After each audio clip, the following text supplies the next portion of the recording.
What were both of your paths to art and being professional artists? Natasha? Well, I started very early, like as early as I remember myself. I remember some aesthetic excitements, you know, seeing colors, seeing things, and very, very early. And of course, my mother helped for that to develop into, to form into something more solid, because she took me to different art schools, she took me to museums, so I attribute all of that to her, you know, because all these like early, you know, aesthetic excitements could just go in vain. They could just, you know. Natasha, describe what you believe are your uniqueness in how you present your art from a technical point of view. It's hard to name your own uniqueness. You are what is normal, you know, what you know is normal. Well then, Victor, what do you think Natasha's uniqueness is? And then Natasha will ask you the same of Victor. Oh yes, right now I know exactly why she's so special, because I think that she's a great artist, not just for any direction, but particular for still life. Still life. Still life. It's her particular her direction. She knows very good. She feels still life very good. What does that mean, that you feel the still life? Well, it's probably something about being an introvert, I'm afraid, because it's, you know, to me, when I'm alone with things, that's when I'm very happy and I see a lot, you know.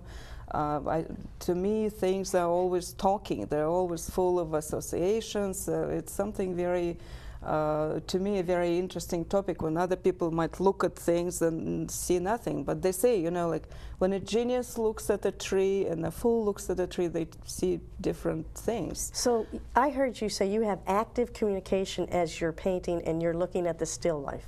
So you're seeing and you're having images come to you. It's very alive when you're painting. Right, right. To me, it's not just an object there. There's more happening. No, no, of course. It's like associations, cultural associations could be associated with some paintings, or just life, your real life experience association. So I might look at a feather duster and I see, you know, a Dutch still life with a game, you know, and other people like say, what is that? It's just like a feather duster. A literal versus a literal. Right, but to me, things, their textures, they're alive. They're full of, exactly, full of life. And Natasha, tell us about your teaching at the Corcoran and GW, and what's most important to you there?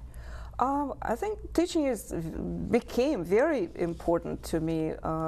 It became really a big part of my life. I often complain that I teach too much, but I think if one day somebody said, no, you cannot teach anymore, I would be very sad, because it's this verbalization of your maybe some inner thoughts, how to carry it to somebody that you learn yourself. It makes a very interesting, it's a two-way street, you know, like you teach your students and you learn yourself at the same time. It's but also I'm very interested in classical education and fine arts. I think this is something that needs more attention. I wish there were more funding. I wish there was a society or you know, some organization that would encourage classical education in fine arts, where in music we have classically trained musicians. There's it's everywhere you can get this classical education, but in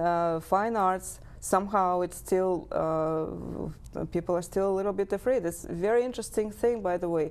Like, why because you can't sell classical art? I don't know. Not about that, but see what's happened, unfortunately.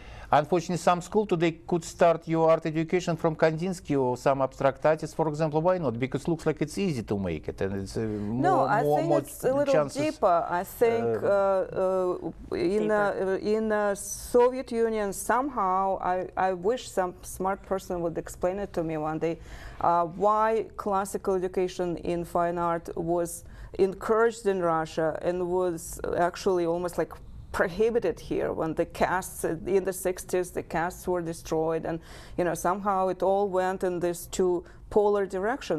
It's not healthy for either society, I think. Yeah, because see what's happened when Peter the Great founded Academy in Russia. In other countries they already have it.